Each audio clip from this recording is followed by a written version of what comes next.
Bom dia, hoje é dia 29 de setembro de 21. Essa é a nossa última aula antes da primeira prova de economia, né, de introdução à economia. Antes de a gente voltar a falar de tributos, a gente vai fazer aqui uma revisãozinha da ótima apresentação aqui da Amanda, né, com relação ao saldo da balança de pagamentos. Vamos lá, Amanda, pode começar já na lâmina 2, vamos ver? Tá, passa. Tá aqui a estrutura da balança de pagamentos. Ok, pode passar. Aqui é uma análise de gráficos, assim. Tá, aqui vamos direto para, como tu mesmo falaste, vamos ver direto para o gráfico de linha, né? Passa aí. Ó, o que a gente vê, né? Que o Brasil, historicamente, ele tem um saldo positivo na balança comercial, né? Em um ou outro momento, né? Com um momento mais de desorganização da atividade econômica, de recessão. O Brasil aqui foi logo depois da crise do mercado imobiliário, da crise que aconteceu na Europa, né? Então, aqui realmente foi um período muito difícil, né? No que se refere ao saldo da balança de pagamento, da balança comercial, né? Mas depois o país recuperou, né? Provavelmente nós vamos ter aqui em 2021 um resultado positivo também, né? Até mesmo porque o dólar está muito, o real está muito desvalorizado, né? O que dificulta as importações, né? E facilita muito as exportações, né? E parece que a safra agrícola brasileira vai ser muito próxima ao que aconteceu ano passado, ou seja, vai ser uma boa safra agrícola, então o preço das mercadorias, o preço dos produtos agrícolas no mercado internacional está muito alto, tá? Então isso vai ajudar realmente um saldo positivo na balança comercial. Próximo, Amanda. Tá. Aqui, esse gráfico, muito interessante esse gráfico, né? Ali fala serviços em azul, transporte em verde, né? Que mais? Vermelho, viagens. E rosa, o aluguel de equipamentos. Ou seja, todos negativos. Todos negativos. Pois é. Por quê? Porque aquilo que eu digo para vocês, pessoal, o Brasil é um país dependente tecnologicamente. O Brasil é um país que depende de tecnologias, né, de patentes, né?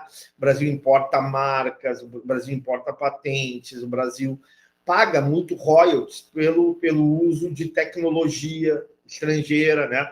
No caso das viagens também é negativo, porque o Brasil é um país né, onde as pessoas, os brasileiros viajam mais para o exterior e gastam mais no exterior do que o estrangeiro no Brasil.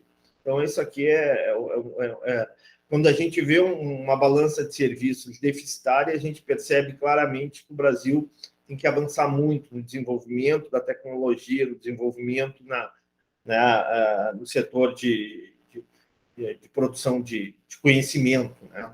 Desenvolvimento do capital humano. Ali nos serviços ainda tem pagamento de juros, remessa de lucro, distribuição de dividendos, que acentua aí a linha azul como sendo a principal linha negativa. Mas todas praticamente estão abaixo ali do zero. Continua? Tá, passa aí. Já a conta capital é, né, uma conta... aqui, vou te falar... O que aconteceu aqui? Tem um errinho, Ana. Tem erro aqui, ó. Esse último aqui, ó. Dá uma revisada nisso aqui, Amanda, tá? No quê? Tá correto isso aqui. Tá? Esse último dado aqui, ó. Dá uma revisada. É que ele teve um... Ele foi até 4 mil. Pois é, mas dá uma revisadinha nesse número, eu vou te pedir, tá? Posso dar, sim. Porque olha aqui, olha o que aconteceu de 2019 para... Volta ali. Pois é. É aqui, né? Talvez um erro de digitação. Na tabela? Eu vou dar uma olhada, Sérgio. Mas acho que tá certo. Eu vou dar uma olhada. Né? A entrada de capital foi absurda em 2020. Alguma coisa aconteceu, talvez venda de dólares. Pois é. Tenta te informar exatamente. Isso daqui também me chamou a atenção, né? Mas como tava lá, mas eu vou dar uma olhada. Dá uma olhadinha, tenta achar o motivo e coloca na explicação aí antes de me enviar, tenta achar o motivo, né, para esse crescimento, né? Observe que tem uma linha de tendência, de repente, ano passado, claro, tem a pandemia, mas talvez a venda de divisas, Sim. Não sei. Teria que ver exatamente o que aconteceu aqui. Não tem uma explicação Tá, pode deixar. precisa sobre isso. Continua? Tá, erros e omissões é ajustes. É importante, mas é ajustes, tá? Vamos lá, passa.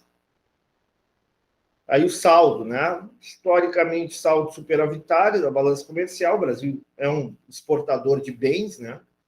De minério de ferro, de produto de grãos. O Brasil é exportador de extrativa vegetal, né? Produtos da natureza, madeira, né? Então, o Brasil, historicamente, é um superavitário nessa conta da balança comercial. Já a balança de serviço é uma balança que depende muito do quê? Depende muito da tecnologia, né? Da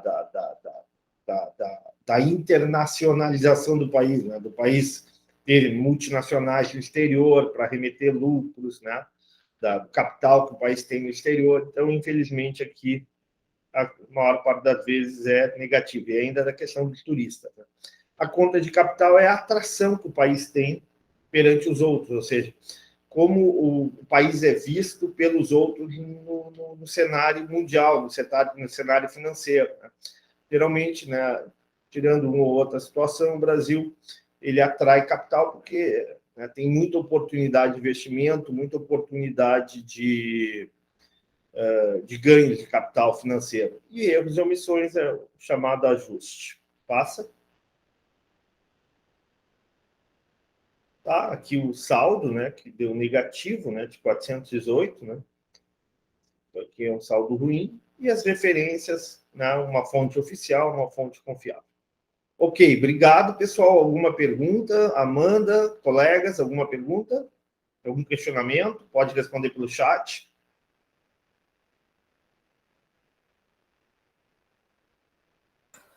Muitas pessoas, pouca gente na sala ainda. Pois é. Tu quer que eu pare de compartilhar já? Oi? Eu posso parar de compartilhar? Para de compartilhar. Uhum. Tá? Muito obrigada, hein, senhores e colegas. Ok. Antes de eu começar a aula, alguma pergunta com relação à prova da semana que vem? Alguma dúvida? Vocês estejam ainda? Não? Então vou começar a aula. Tá todo mundo meio zen hoje, hein?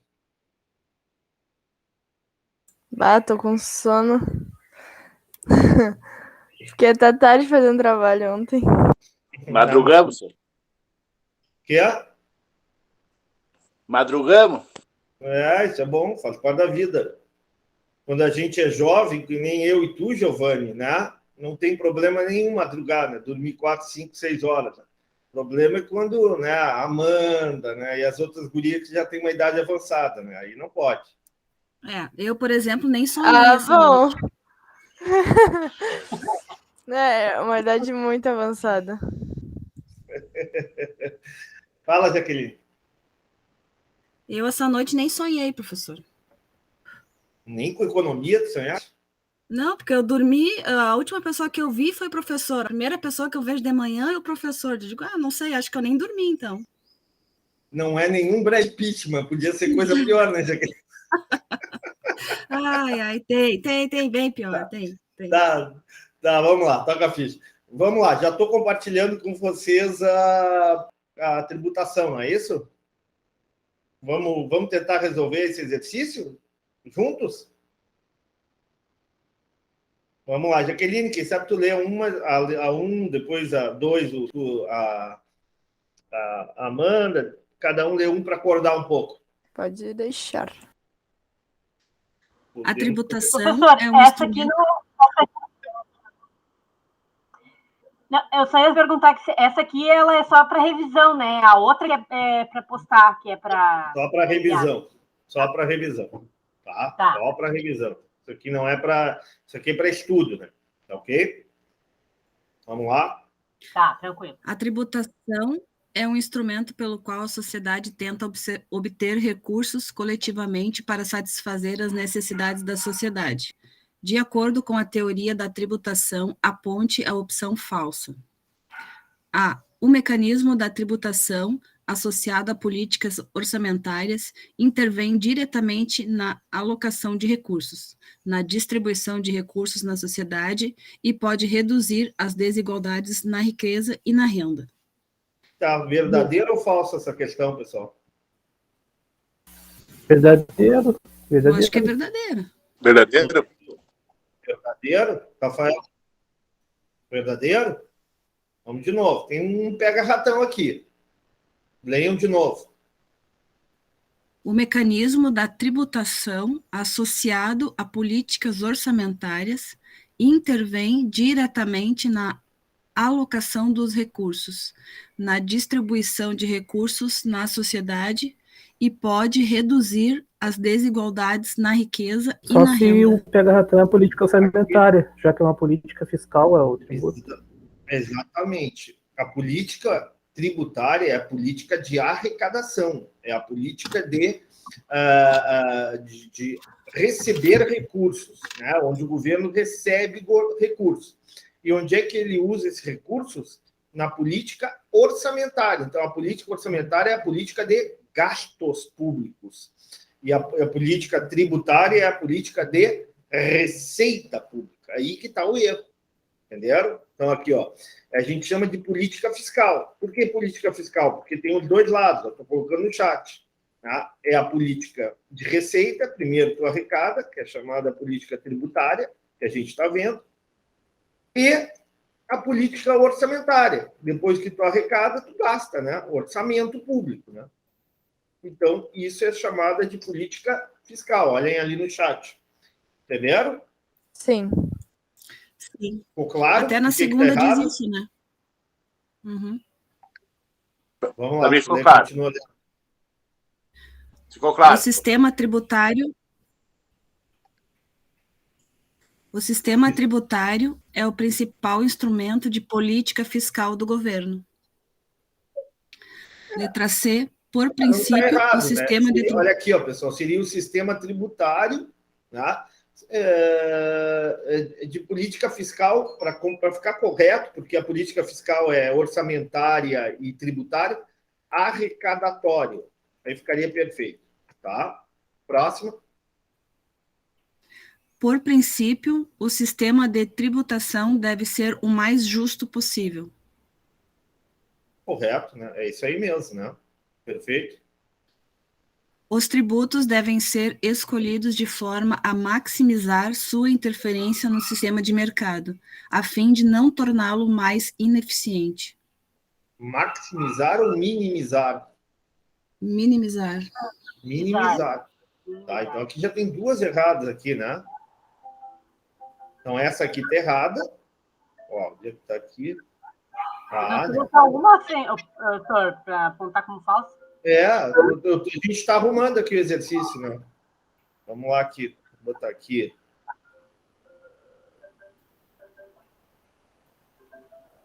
Ah, tá, não, mas olha aqui, olha, o professor também errou aqui, o mecanismo da tributação associado às políticas orçamentárias.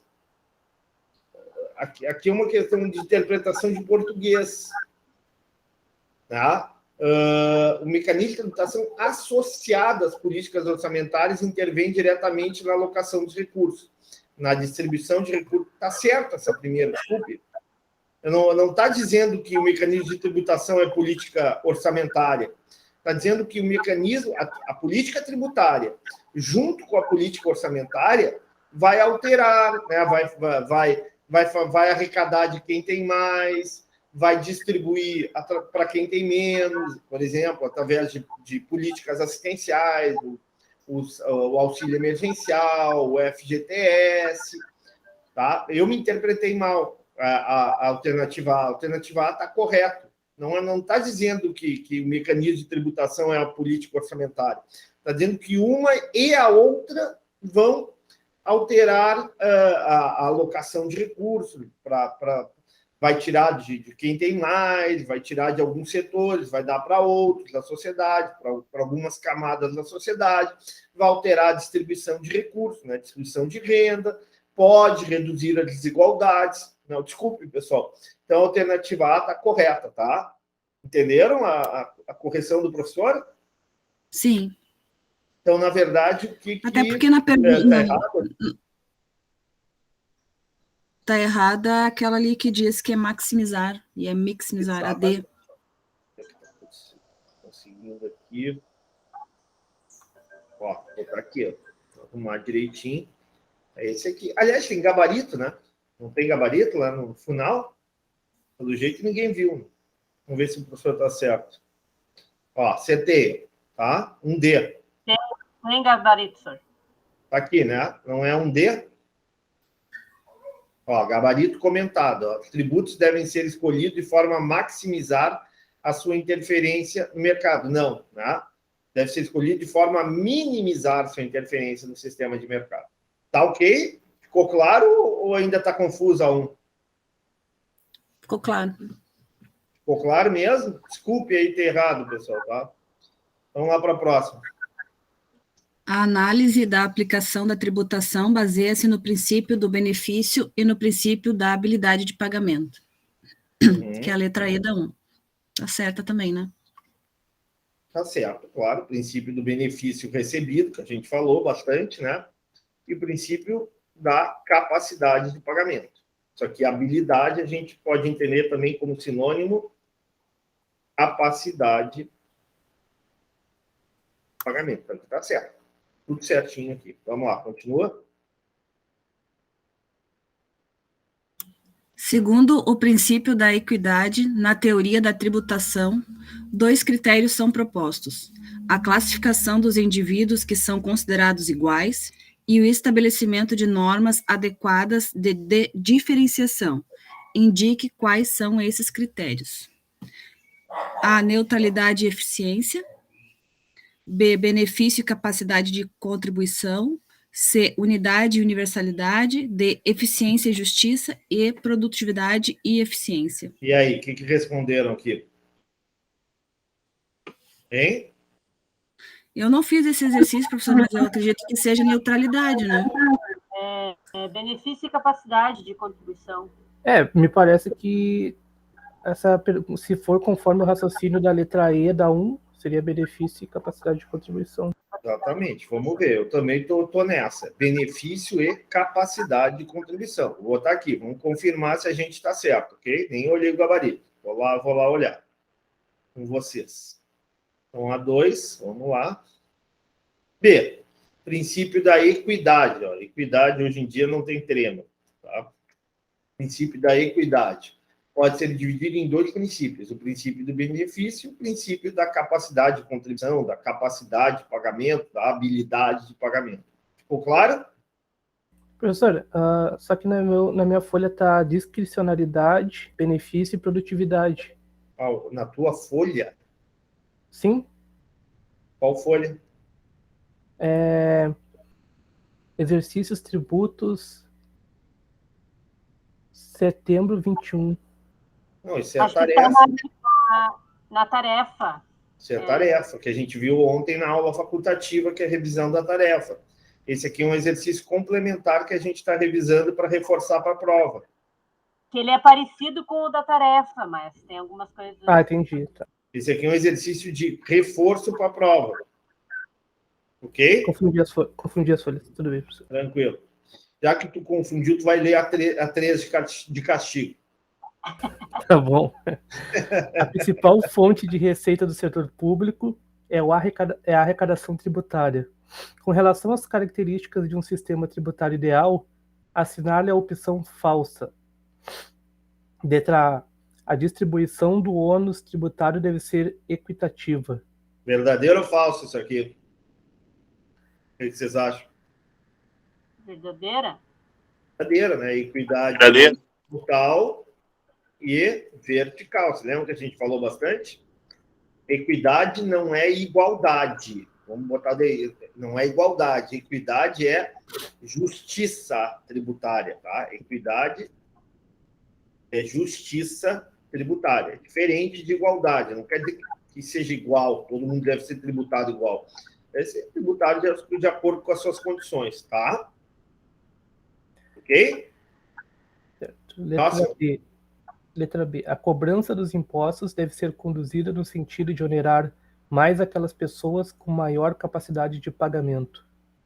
Verdadeiro ou falso? Falso. Verdadeiro. Verdadeiro. Verdadeiro. E quem tem mais, paga mais. Né? Ah, sim. Continua. Letra C. O sistema tributário deve ser estruturado de forma a interferir o minimamente possível na alocação de recursos da economia. Verdadeiro ou falso? Tem que responder Falso. aí. Falso. O sistema tributário deve interferir muito na economia ou deve interferir o mínimo possível? O O mínimo. mínimo possível. Mas não é os tributos que gera a economia? Opa, vamos lá. A gente falou bastante na aula passada, mas vamos de novo, na aula de ontem. Tá? A ideia é a seguinte, na área opção falsa. Então, aqui, a cobrança de tributo deve ser conduzida, ou seja, o governo, seja ele federal, estadual, municipal, ou seja, o Estado, a administração pública, deve conduzir no sentido, deve ser estruturado de forma a interferir minimamente possível. É lógico, né? O grande objetivo, o que é esse aqui, pessoal? É o princípio, qual é o princípio que rege essa lógica? Eu falei aula passada, o princípio da neutralidade tributária. Princípio da neutralidade tributária. O Estado tem que ser o mais possível neutro. Eu falei do vinho, comparei com a cerveja na aula de ontem. Entenderam? Se lembram ou não? Sim. Eu me lembro um pouco, sim. Então, isso aqui é verdadeiro ou falso? É verdadeiro, então. Verdadeiro, claro. Ele não pode intervir, então, na economia, de certo, assim, trancar, bloquear alguma coisa. Ele tem que... Ele não pode interferir diretamente. Ou seja, ele deve evitar, ele deve evitar. Congelamento de preço, tipo assim, né? Não congelamento, alteração dos preços relativos. A gente falou dos preços relativos, comparou o preço da cerveja com o preço do vinho. Deve evitar a decisão de investimento dos empresários, né, onde investir em função do tributo, ou minimamente, né, interferir o mínimo, a decisão soberana do consumidor, do que consumir, né, a decisão de consumo, decisão do consumidor, ou seja, ele tem que ser o mais neutro possível. Entenderam? Sim, mas isso não infere ao dólar, a compra e venda de dólar, aquela função, a gente não, não né? está falando de dólar aqui, a gente está falando de tributos. Não, eu sei, só estou fazendo uma comparação. Isso não interfere naquela função, né? De compra, de dólar e negociação, né? Não, isso é política cambial, né? Isso é outra questão. Sim. Próximo. O sistema tributário deve ser eficiente e maximizar os custos de fiscalização da arrecadação. Verdadeiro ou falso? Falso. O que está errado aqui? Maximizar. É minimizar. Exatamente. Não é maximizar, é minimizar. Né? Não tem sentido tem sentido o setor público criar um imposto, criar um tributo, né? E a arrecadação desse tributo ser mais cara, né? A cobrança desse tributo ser mais cara do que o valor arrecadado? Não tem sentido, né? Então, não no sentido de maximizar, no sentido de minimizar os custos de fiscalização da arrecadação. Entenderam? É essa aqui que está errado. Próximo. Letra E. O sistema tributário deve ser de fácil compreensão para o contribuinte e de fácil arrecadação para o governo. Verdadeiro ou falso? É verdadeiro. Claro, é isso aí mesmo. Verdadeiro. Vamos conferir se o gabarito está certo? Está certo. Leia lá para nós aí o gabarito. Letra 3D. O sistema tributário deve ser eficiente e maximizar os custos de fiscalização da arrecadação. Opção incorreta. Pelo princípio da simplicidade, o sistema de tributação deve ser de fácil compreensão para o contribuinte e de fácil arrecadação para o governo, de forma a minimizar os custos de fiscalização e arrecadação. Ok? Ficou claro? O professor, por exemplo, o ICMS. Imagina se tu fosse cobrar um valor diferente de acordo com a renda. Aí tem que estar tentando conseguir o CPF de cada pessoa para ver qual é a renda, para ver qual seria a alíquota daquele. Então tem um só, né? Uma alíquota para todos os produtos. Para ir para. Né, o ICMS é um imposto arrecadatório. Tá? Finalidade não é distribuir renda, finalidade não é ser justo, né, ou tributar de forma, né, atender o princípio da equidade vertical. Então, o grande objetivo do ICMS qual é? Gerar receita para o Estado, no caso, para os governos estaduais. O ICMS é a principal fonte de arrecadação de receitas tributárias do governo do Rio Grande do Sul, São Paulo, Santa Catarina, assim por diante. Para atender esse princípio da capacidade de pagamento dentro de um sistema tributário, né, tu tem outros tributos, como IPVA, como IPTU, como Imposto de Renda Pessoa Física, que são tributos que justamente buscam atender esse princípio, que é o princípio da equidade, né, equidade vertical, né, tratar os desiguais de forma desigual. Geralmente são os impostos sobre patrimônio, os impostos sobre a renda, que tem esse objetivo de atender o princípio da capacidade de pagamento, ou o princípio da equidade, que são coisas similares, ok? Já o ICMS tem outra finalidade dentro de um sistema tributário. O que é um sistema tributário? É um conjunto de tributos, né? Impostos, taxas, contribuições sociais, econômicas, parafiscais, contribuições de melhorias. Entendeu? Então, o sistema tributário ele deve ter vários tipos de tributos, cada um objetivando atender a esses princípios que a gente está comentando aqui: neutralidade, simplicidade, capacidade de arrecadação, baixo custo para fiscalização e arrecadação do tributo, né? Que mais? Atender a ideia do benefício recebido, quem recebe mais serviços públicos paga mais, atender o princípio da capacidade de pagamento. Tá? Tudo isso deve ser observado, deve ser considerado para quando da elaboração de um sistema tributário. Agora, no Brasil, está se discutindo a reforma tributária. Né? O Congresso brasileiro está começando a querer discutir a reforma tributária.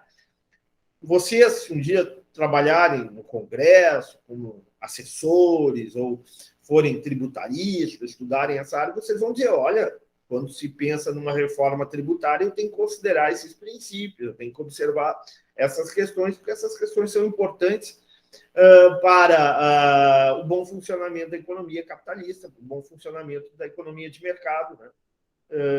Neutralidade, simplicidade, capacidade de arrecadação, equidade, tudo isso que a gente comentou. Ok? Tá claro? Sim. Tá claro mesmo? Então vamos lá, continua. Ok.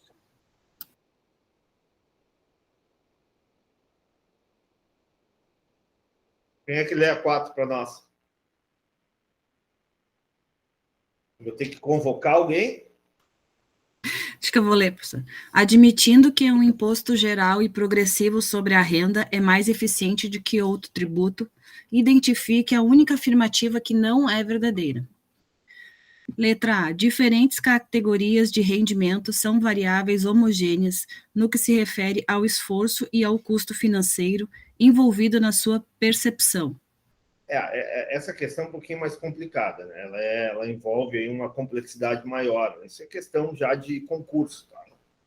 Mas é verdade, né? Ou seja, o que nós temos? O imposto sobre a renda é um imposto geral. Por que é um imposto geral? Porque atinge, né, a todo contribuinte. E progressivo, por quê? Porque ele atende o princípio ali da capacidade de pagamento, da equidade vertical. Então, diferentes categorias de rendimento são variáveis homogêneas, no que se refere ao esforço, né, e ao custo financeiro envolvido na sua percepção. Né? Tá certo, né? Ou seja, quando tem diferentes categorias de rendimento, tá? Tu tem um custo financeiro, um custo para obtenção desse rendimento, muitas vezes, que depende do esforço, depende da capacidade do indivíduo obter ou não uma maior renda. No caso, assim, a pessoa mais qualificada, a pessoa que tem curso superior, né, que tem uma boa instrução, né, um bom conhecimento, evidentemente que vai ganhar uma remuneração mais elevada. Próximo. Letra B. O imposto de renda da pessoa física permite uma adaptação às características pessoais do contribuinte. Sim, se a gente for ver a declaração do imposto de renda, a pessoa quando declara, quando faço a minha declaração anual, eu coloco ali os meus gastos com saúde, meus gastos com educação, né? A declaração do imposto de renda da pessoa física, ela é discriminada, ela permite deduções para algumas situações, para outras não, né? Número de dependentes, né? O indivíduo tem 6, 7 dependentes, aí, né? Mas também tem um limite no número de dependentes.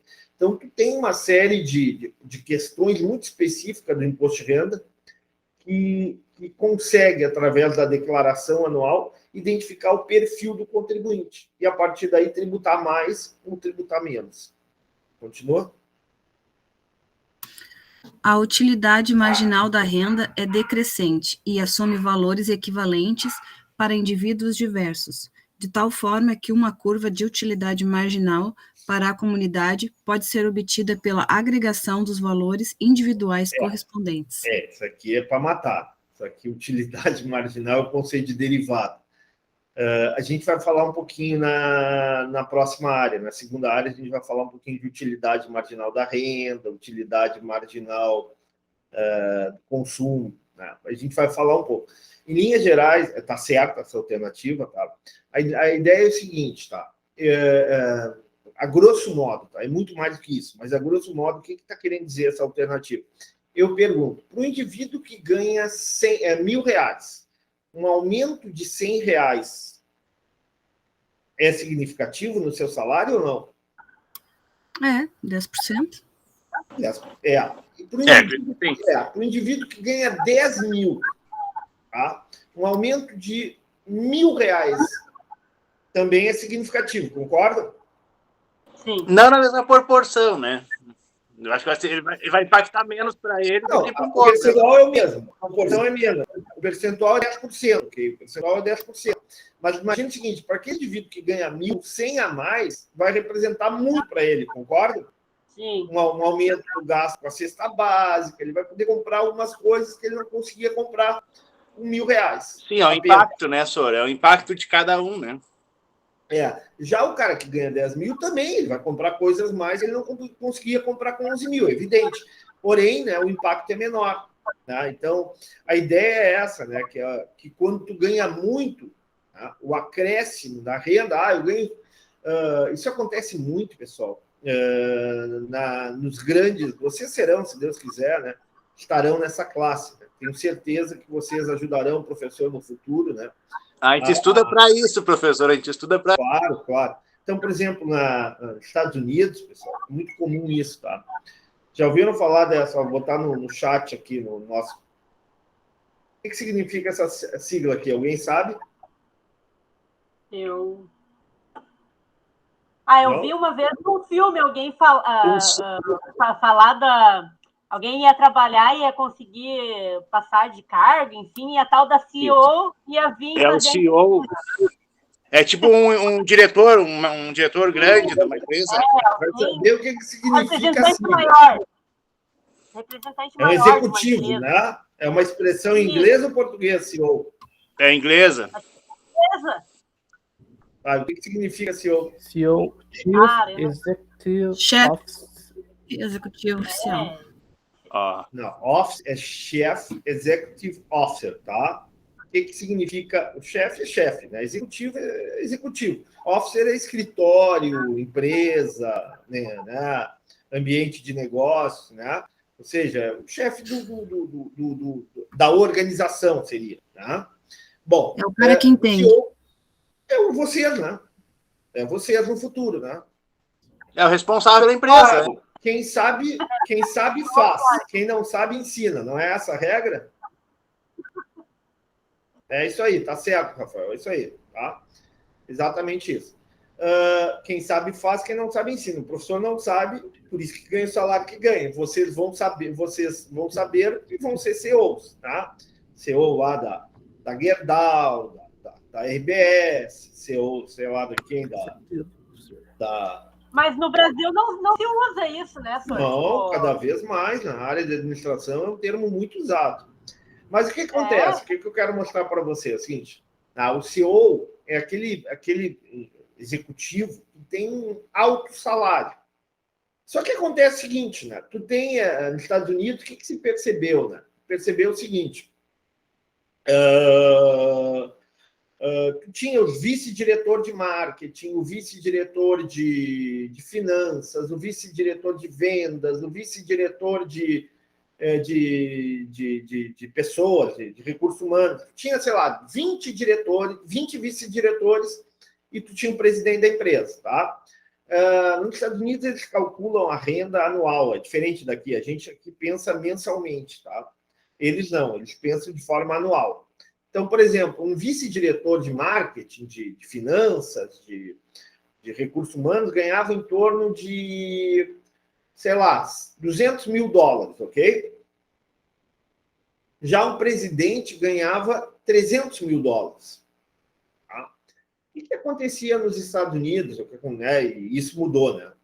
Acontecia o seguinte: os administradores, os grandes executivos, não queriam virar presidente, porque a responsabilidade era muito maior e o ganho...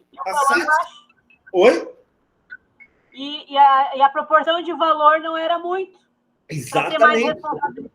Era muito mais responsabilidade, ou seja, bem ou mal lá, se tu fosse diretor de marketing, né?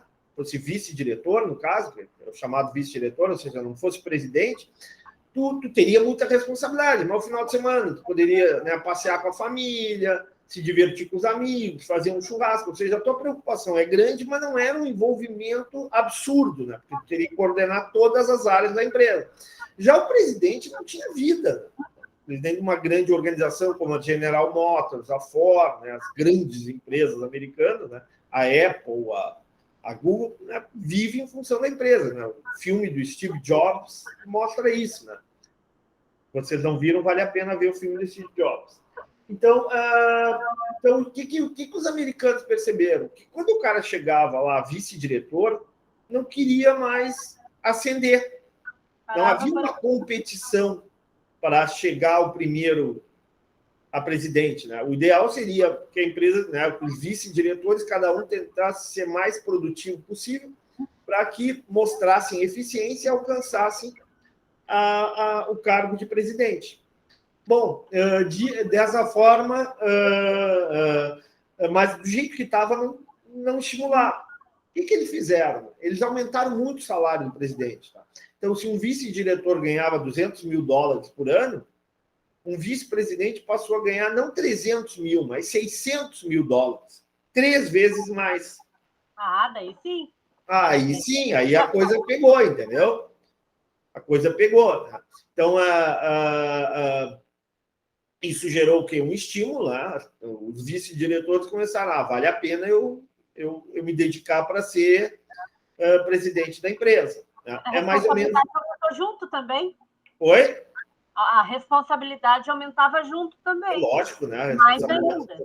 Muito mais, né? Ser presidente é muito maior do que ser vice de marketing, vice de finanças, assim por diante. Então, e essa é uma característica que a administração em geral tem, né, pessoal? Se vocês falarem com os professores de administração, vocês vão ver que é uma característica de tu gerar grandes incentivos para estimular aqueles que estão mais baixos trabalharem mais, né, a serem mais produtivos. Essa é a ideia da utilidade que eu estou falando, por exemplo, do cara que ganha 1.000 para o cara ganha 1.100 é muito, né? Aumentar 10% para esse cara é muito. O cara que ganha 100 mil, aumentar para 110 mil é pouco, concorda? Não vai mudar muito a vida dele. O cara ganha 100 mil, 10% de 100 mil, 110 mil. Vai mudar muito? Não muda. O que Agora- eu penso, professor, é o seguinte, é que o cara lá, por exemplo, o cara é vice-diretor, né? Ele ganha $200 mil, né? E o CO ganha 300 mil. Mas se vai dobrar o serviço dele, para que ele vai ser CO, entendeu? Não só isso, dobrar o serviço, dobrar a responsabilidade, estresse, saúde dele vai piorar muito, né? Não vai ter tempo para fazer ir na academia, jogar o golfe no final. Ou seja, o custo-benefício não compensa, né? Exatamente, perfeito. A relação custo-benefício não compensa. Então, o que acontece? Acontece esse fenômeno, ou seja, os administradores dos Estados Unidos começaram a perceber que isso era interessante para tu estimular as pessoas. Isso se fazia necessário dar uma diferença salarial muito grande entre os vice-diretores e os diretores mais e o presidente, né? Esse sim, para que realmente aqueles vice-diretores competissem entre eles para alcançar o cargo máximo. De certa forma, até na atividade esportiva tem isso. Eu me lembro, vou dar um exemplo para você, para quem gosta de Fórmula 1, antigamente a diferença entre o que ganhava o primeiro e o segundo lugar, tá, era muito pequeno. Parece que o que ganhava 9 pontos no primeiro lugar e o segundo lugar ganhava 6 pontos na corrida. Aí teve um ano, lá pela década de 90, que teve um campeão mundial de Fórmula 1 e o cara não ganhou nenhuma corrida, ganhou uma corrida apenas. Só tirando o segundo e terceiro lugar. Entenderam? E aí Sim. o regulamento mudou. Não, assim não dá. Né? Qual é o sentido? O cara ia tirando segundo, terceiro e acumulando pontos. Ganhou o campeonato, era o melhor. Na verdade, não era o melhor, né? Ele adotou uma estratégia interessante, né? O que fez lá o regulamento lá da Fórmula 1? Mudou, né? Aumentou a pontuação para quem chega em primeiro e diminuiu a pontuação para quem chega em segundo. Entenderam? Sim, foi o que foi feito no CO lá nos Estados Unidos. A lógica é a mesma, a lógica é a mesma, entendeu? Para quê? Para que os caras se sintam estimulados a ganhar a corrida. Não chegar no segundo lá, que tá bom, entendeu? Não vou me arriscar. O que o espectador, aquele que gosta de Fórmula 1, ele quer ver a disputa, né? Um carrinho passando do outro. Torneio de tênis também é muito comum isso, né? Nas fases iniciais, a remuneração, o prêmio é muito pequeno. Tá? E antigamente o prêmio era mais ou menos distribuído. Aí chegava na final, não havia grande interesse, né? Uma disputa muito grande. Perder ou ganhar era muito próximo. Tá? O que aconteceu também? Houve uma reformulação lá no regulamento do tênis. E quando chega a final, a diferença entre o perdedor e o ganhador é muito grande. Ou seja, o ganhador ganha, além de pontuação, ganha uma premiação bem maior. Moral da história, né, a final ficou muito mais competitiva, ficou muito mais disputada por dois, porque ganhar significa muito. Tem vários exemplos. Né? Posso até pensar no futebol. Antigamente, acho que faz tempo isso, uns 25 anos, 30 anos atrás, a pontuação era a seguinte: perdeu 0 pontos, empatou 1, ganhou 2. Isso aí na década de 80, 90, eu acho. Tá? O que aconteceu? Mudou, né, pessoal? Hoje em dia no futebol, perdeu é 0, empatou é 1 ponto, ganhou é 3 pontos. Justamente a ideia do quê? De estimular a competição, né? Estimular uma maior concorrência. E melhora, claro, para quem está assistindo o jogo, né? Questão do ataque. Assim. Teria outros exemplos para dar para vocês, mas é por aí. Tá ok? Ficou claro, então, por que essa alternativa é correta? Ok. Sim. Tá? Vamos lá, próximo. As distorções provocadas a longo prazo pela inflação e pelo crescimento econômico são adequadamente compensadas por reajustamentos periódicos na escala do imposto. Verdadeiro ou falso? Correto. Verdadeiro. O que o governo federal fez? Olha, não falo de nome, não me interessa quem está no governo, estou aqui para ficar falando de governo A, governo B, governo C. Estou falando de política tributária, ok? O governo atual não fez uma alteração no imposto de renda, aumentou as faixas de isenção. Se lembram que esse ano houve essa alteração? Sim ou não? Sim, deu uma arrumada, né? Justamente porque fazia muito tempo, né, que não havia essa atualização, e nós temos inflação, né, cada vez maior, a inflação, tinha uma inflação acumulada dos anos passados, né? Então o governo, ele perdeu a arrecadação, o governo vai perder bilhões e bilhões com essa política dele, né, com essa estratégia, mas na verdade é correto, né? Tu estava tirando dinheiro da sociedade, né? Entenderam? Então aquela faixa que antigamente 2.000 representava um salário alto, né? Para ganhar 2.000, né? Era difícil, né? E abaixo de 2.000 tu tinha isenção. Hoje não, né? Uma pessoa que tem formação um pouquinho melhor, nível superior, não consegue ganhar mais de R$2.000. Então, o que o governo fez? Aumentou, por exemplo, a faixa de isenção, em função da inflação, né? Em função desse período de inflação acumulado. Então, faz parte, né, do ajuste, é necessário esse ajuste, ok? Entenderam? Ok. Sim. Sim? Próximo. Letra E. O nível de renda é considerado como um parâmetro de pior qualidade para a medição da capacidade individual de contribuição. Está errado. Não, é a melhor qualidade, né? Aqui que está o erro. Não é o nível de renda como critério como critério de capacidade de pagamento, de ônus tributário, né? É um dos melhores, junto com o quê? Com patrimônio. Tá? Então, quando tu pensa em tributar, tu utilizar o princípio da equidade vertical, tu vai pensar em tributo sobre patrimônio e sobre a renda. Ok? Claro? Acho que nem teria outro, né? Acho que nem teria outro parâmetro, né? Tu não vai... Não, até pode, por exemplo, tá? A gente tem um pouquinho, por exemplo, imposto sobre importação, tá? O que faz o imposto sobre importação? Ele tributa mais produtos mais de luxo, né? Não é o imposto sobre importação não é um imposto sobre a renda, né? É um imposto sobre o comércio, sobre, né, a compra e venda de mercadorias, ok? No caso aí, compra de produtos importados, né? Então, tu tem, através de uma alíquota seletiva, através de uma alíquota mais alta para alguns tipos de produtos, tu consegue estabelecer, né, uma certa justiça tributária, né? Mas não é o melhor, né? O melhor, os parâmetros melhor para tributar, atendendo essa ideia de capacidade contributiva, atendendo essa ideia de tributar os mais ricos, os que têm renda maior, é justamente os tributos sobre a renda e os tributos sobre o patrimônio. No Brasil tem o IPTU, que é patrimônio, IPVA, que é patrimônio, tem o ITR, que é o patrimônio, tem o imposto de renda, que é todas as formas de renda. O cara tem terras e a renda, aluguel, né? Tem aluguel, isso aí vai ser tributável. O cara tem dinheiro no banco, em aplicações financeiras, vai ser tributável, porque é ganho de capital, também está no imposto de renda, né? Também é uma forma de renda.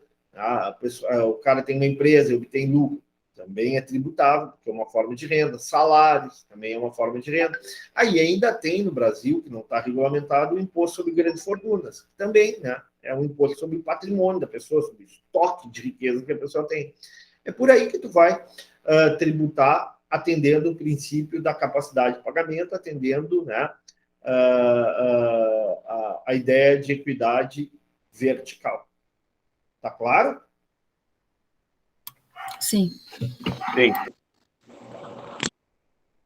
Vamos ver se está certo. Vamos lá, lê para nós aí. Quem é que estava lendo?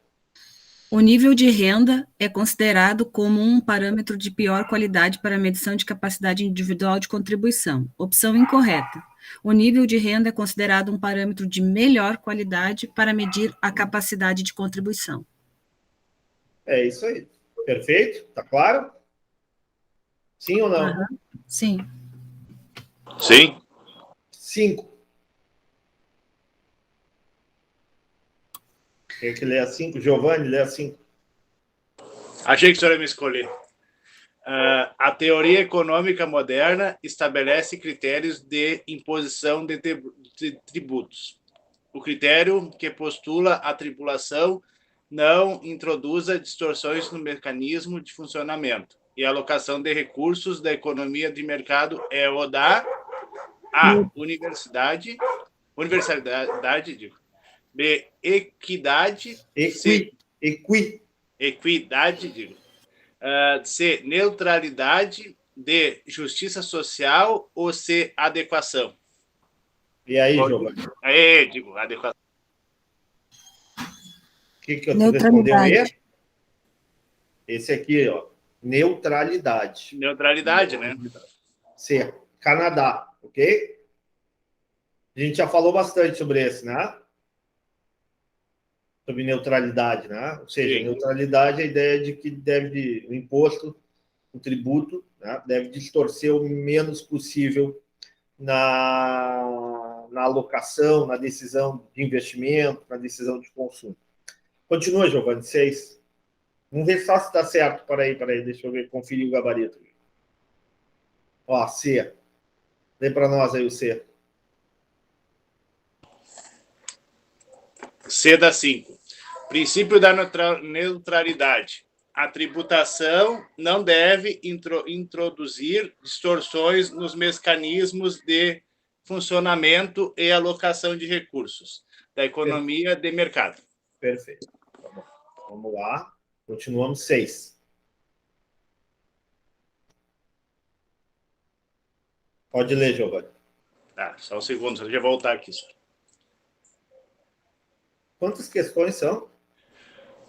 Aqui tem 10, eu acho. Tá bom. Vamos lá, toca a fita. Tá. Do ponto de vista das finanças públicas, diz em relação ao princípio do benefício que A. Cada um deve pagar proporcionalmente às suas condições. B. Este princípio é o mais adotado, sendo as despesas de consumo a variável que melhor explica o benefício. C. A renda é uma medida para avaliar quantitativamente o benefício advindo dos gastos públicos. D. As pessoas devem ser tributadas de acordo com a vantagem que recebe das despesas governamentais. E. Este princípio é de fácil aplicação, não envolvendo as questões subjetivas, como conhecimento das curvas de preferência dos consumidores. E aí, o que vocês responderiam? Eu acho que a A está certa, né? A? Porque é proporcional. E eu acho que a B também está certa. Das condições, né? A, né? A? A B eu acho que também está certa. Dá uma olhadinha aqui, eu acho que é a D. Eu acho que é a D. As pessoas devem ser tributadas de acordo com a vantagem que recebe das despesas governamentais. Vamos ver aqui. Vamos olhar direto para o gabarito para ver quem é que está certo. Se o professor errou ou se vocês acertaram. Ninguém viu. Vamos lá. Opa. Lê para nós aí, Giovanni. Letra A6, é a D, sobre o princípio do benefício. É a letra A e a letra B. São as certas, né? As mais dotadas. Cada um deve... Não. O gabarito é Dinamarca. Mas tem letra A lá e B e C. Ele vai comentar cada um ali, ó. Sim. O gabarito é Dinamarca. Tá. Tá? Vamos lá. 6. Por que não é a letra A? Porque a letra A, porque cada um deve pagar pessoalmente suas condições. O princípio da capacidade contributiva. Ou seja, a letra A está associada à ideia de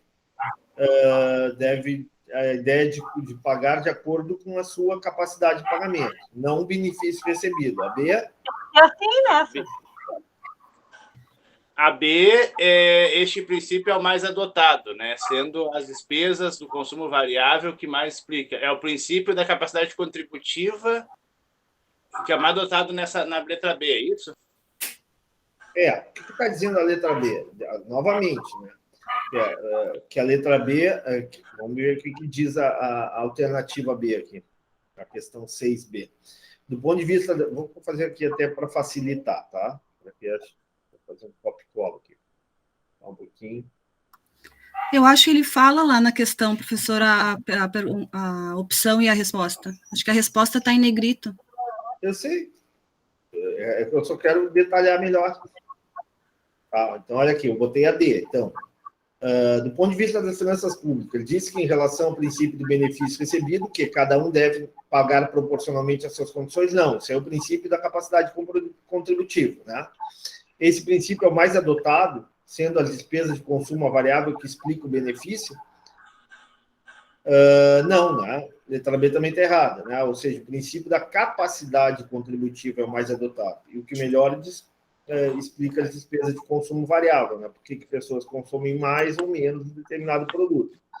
Depois ali, a renda é uma medida para avaliar quantitativamente o benefício advindo dos gastos públicos. O que diz aqui?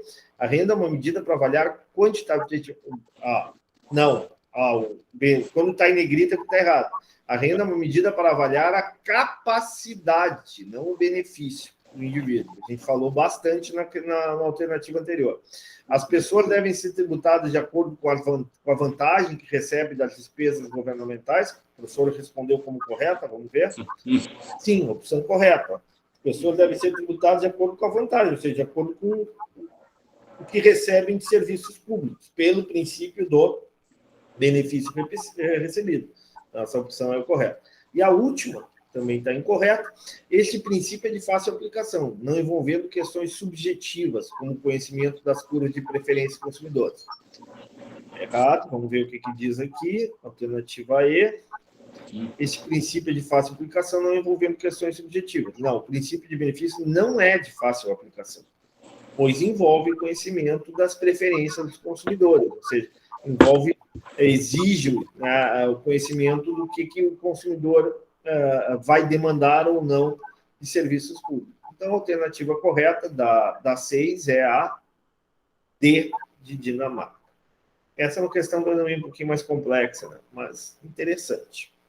Bom, outra voz agora, questão 7. Quem é que pode ler? Adriana? Ana, desculpe. Posso ler, senhor? 7. Pode ler essa. Isso.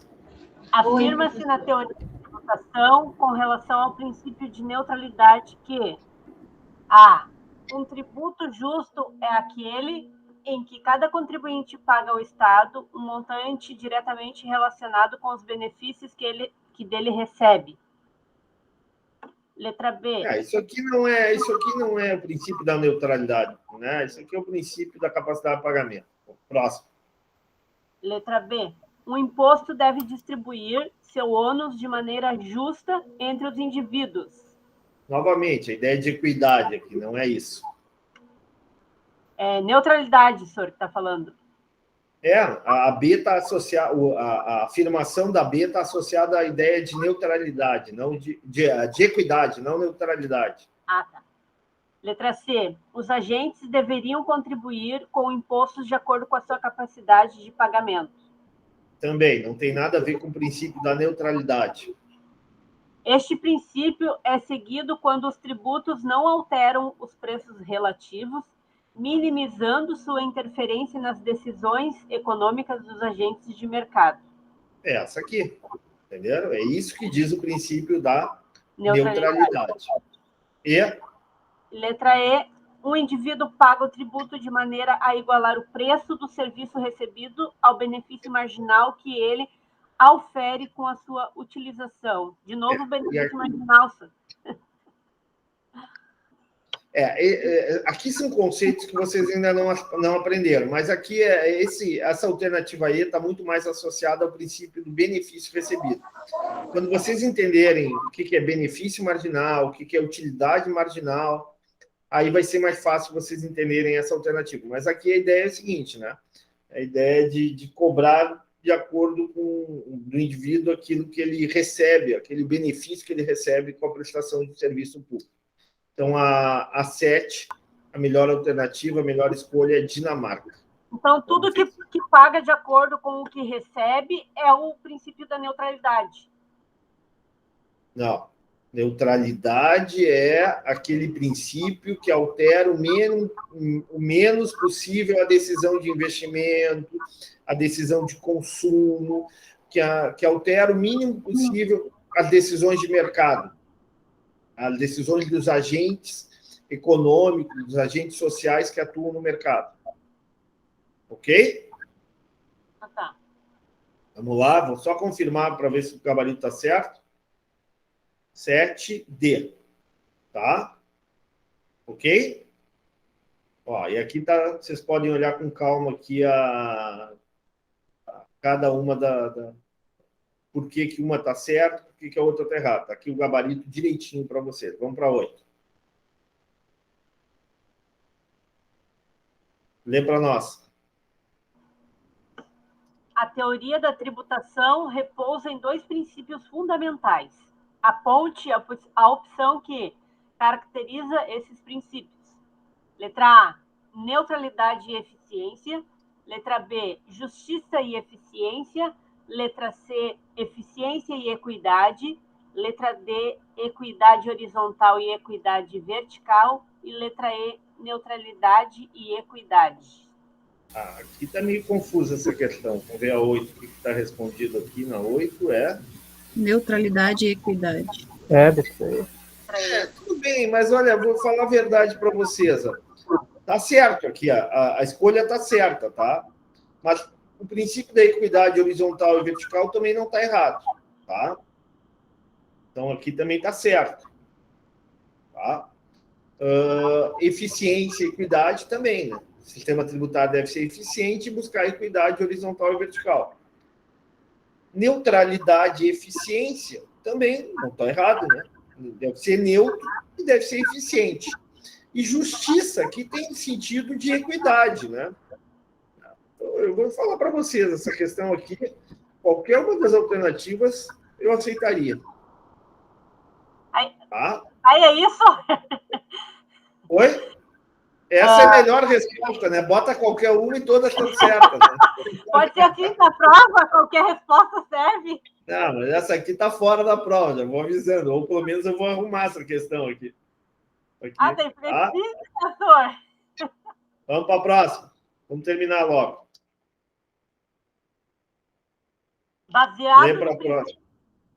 Baseado no princípio de neutralidade fiscal... Deixa eu só arrumar o gabarito aqui, só um pouquinho. Deixa eu só arrumar o gabarito aqui para ficar legal. Então, a 9, a 8, o que eu botei? Então, vai ficar todas aquelas ali? Como correto? Vou botar todas.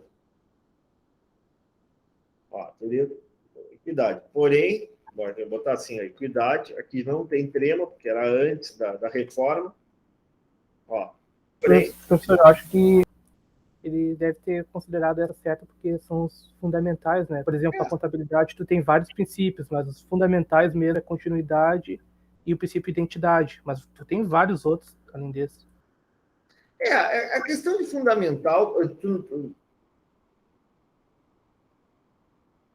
A questão de fundamental, por exemplo, o princípio da... consideradas importantes aqui, vou botar, tá? Vou voltar à questão aqui da 8, vamos lá. Onde é que está 8? Assim, eficiência é uma coisa importante no sistema tributário, tá? Pode ser não seja fundamental, mas é muito importante, tá? Que mais? Basicamente eficiência, né? Porque o outro está equidade aqui, né? O que eu vou dizer para vocês? Se eu pensar como fundamental, né, eu posso... o que o autor, quando elaborou essa pergunta, está dizendo? Olha, mais importante que um sistema tributário eficiente é um sistema tributário neutro e que atenda, né, à justiça tributária, no sentido de garantir equidade horizontal e vertical. Mas olha, num concurso isso aqui seria muito discutível, sabe? Acho que um sistema tributário eficiente é uma garantia de um sistema tributário duradouro, um sistema tributário que vai permitir ao setor público arrecadar, né, sem ter um custo excessivamente elevado. Então, ratifico a minha ideia de que eu não posso considerar como única resposta certa aqui neutralidade e equidade. Tá, vamos para 8. A 9? A 9, desculpe. Baseado no princípio da neutralidade fiscal, assinale a resposta correta. Letra A. A neutralidade pressupõe o critério de benefício, atribuindo a cada indivíduo um ônus equivalente aos benefícios que ele usufruir. A neutralidade... Tem a ver com neutralidade isso ou não, pessoal? Não. Isso aqui tem a ver com neutralidade? Não, né? Então, vou botar verde aqui. Próximo. A neutralidade do sistema tributário é obtida quando existe equidade vertical. Também não tem nada a ver com neutralidade. Próximo. A neutralidade do ponto de vista da alocação de recursos pressupõe que Pressupõe. Ah, tá, eu achei estranho, mas tudo bem. Tá errado. Pressupõe que o ônus seja repartido entre os indivíduos. Também não tem a ver com neutralidade. Letra D. A neutralidade no sistema tributário é obtida quando a forma de captação de recursos pelo governo não modifica os preços relativos dos bens e serviços. É essa aqui. Tá? É essa a ideia. Na alteração dos preços relativos. É a última. A neutralidade do sistema tributário é obtida quando existe equidade horizontal. Não, tem nada a ver com isso. Tá? A alternativa 9 é a D. Vou conferir aqui para ver se está certo. D. Tá ok? Estão enxergando aqui? Onde é que está 9? D. Tá? E aqui está o gabarito explicando porque é a alternativa D de Dinamarca. Vamos à última aqui. Lê a última.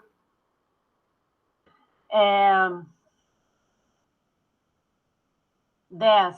Com base na teoria da tributação, identifique a última opção incorreta. Letra A. A eficiência de um sistema tributário refere-se aos custos que impõe aos contribuintes. É aquilo que eu falei, tá certo, né? Letra B. A equidade de um sistema tributário diz respeito à justiça na distribuição da carga tributária entre a população. Correto. Letra C. Ao considerar alterações na legislação tributária, os formuladores de políticas econômicas enfrentam um dilema entre eficiência e equidade. Isso aí, então, eu comentei a aula passada, ontem, né? Ou seja, muitas vezes a busca da eficiência, de diminuição do custo de arrecadação, de atingir o máximo de contribuintes, afeta um princípio muito importante, que é o princípio da equidade, né? De tratar os iguais de forma igual e os desiguais de forma desigual. Próximo. Letra D. Segundo o princípio do benefício, é justo que as pessoas paguem impostos de acordo com o que recebem do governo. É verdadeiro, não tem nada errado. Sim. A equidade... Oi? Pode continuar, a última. A equidade vertical afirma que os contribuintes com capacidade de pagamento similares devem pagar a mesma quantia. É isso aí. É essa aqui, errado, né? Isso aí é o conceito de equidade não vertical, o conceito de equidade Horizontal. horizontal. Tá? Tá claro? Ficou claro o gabarito aqui, pessoal? Sim. Tá. Então, revisamos bastante questões. Vou salvar isso aqui, vou disponibilizar para vocês. A aula vai ser gravada, mas já está disponibilizado o gabarito, né? Só aquela questão ali que... Não é que está errado o gabarito está certo. Né? que eu acho, né, na visão do professor, tão importante quanto equidade, neutralidade, também o sistema tributário deve ser eficiente. Aliás, essa discussão ela está sendo, vai ser feita agora no Congresso Nacional com a reforma da tributária, né? A reforma de tributos, que vai ser a próxima pauta, junto com a reforma administrativa. Tá? Bom, vou parar de compartilhar isso aqui e agora vamos conversar um pouquinho antes de encerrar a aula. Eu pergunto para vocês, alguma dúvida, algum questionamento que vocês queiram fazer ainda sobre esse assunto, sobre essa matéria, antes da prova, semana que vem?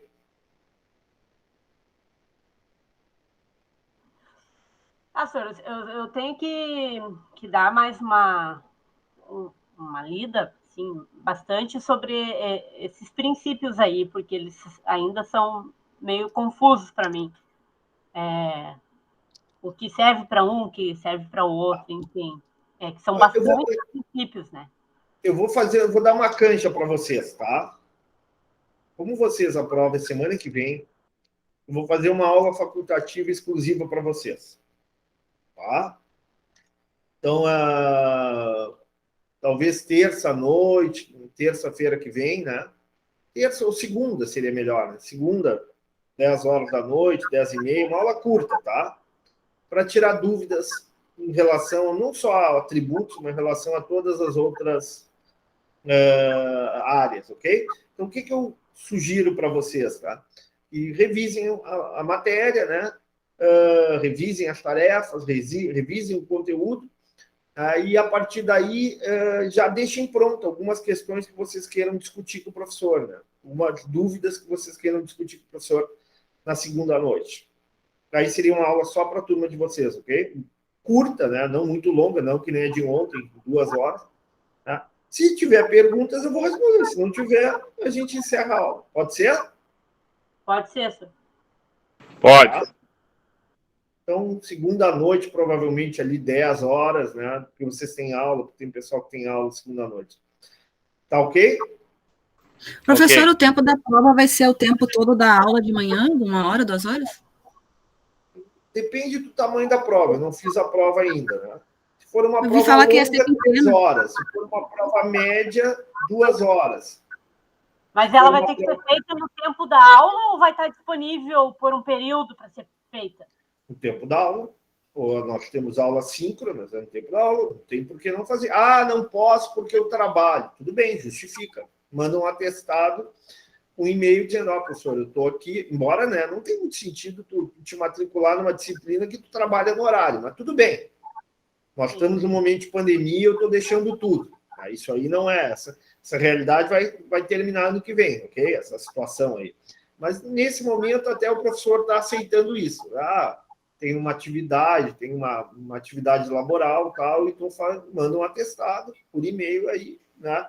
Aí a sugestão que eu dou é que faça a prova sexta-feira à noite. Tá? Se quiser, sexta-feira à noite, das 19 às 22 horas. Faz antes, no caso. Eu mando convite e boto a tarefa na... Oi? No caso, faz antes, né? Porque a nossa é quarta. Claro, faz antes, faz depois de amanhã. A revisão, a matéria está igual, o conteúdo é igual, tá? Vocês, aliás, tiveram até mais uma aula que eles sobre o conteúdo. Então, vocês estão na frente em relação a eles.